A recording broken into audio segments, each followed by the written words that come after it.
Borderlands is coming to iPhone and iPad courtesy of 2K China, but not from the first-person perspective that Borderlands fans will recognize. The console Borderlands titles are best described as half-shooter, half-RPG, but Borderlands Legends, the upcoming mobile spin-off, is much more of a mashup of real-time strategy and traditional RPG ideas. Gamers play as the fearsome foursome from the original Borderlands: Brick, Lilith, Mordecai, and Roland.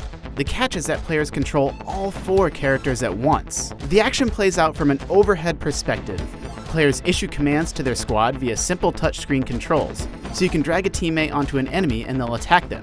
You can drag one ally onto another to activate their support ability, like Roland's healing skill or Brick's shield. When selected, each character has 3 special abilities that can be activated via the hot buttons in the corner of the screen. Brick can aggro enemies onto him, or Roland has his party-wide heal, for example. These skills can be further buffed up and expanded via a fairly simple, single-path talent tree. Although Borderlands Legends technically takes place between Borderlands 1 and 2, there's no real storyline. All missions are completely randomized. Besides leveling up your character, the only thing to propel you forward is loot. Sweet, sweet loot. Loot doesn't actually drop from enemies. Instead, foes drop money, which can then be spent between missions in Marcus's vending machines on new weapons and shields for your party. The vending machine refreshes between each mission with new loot, so that still allows you that feeling of random discovery.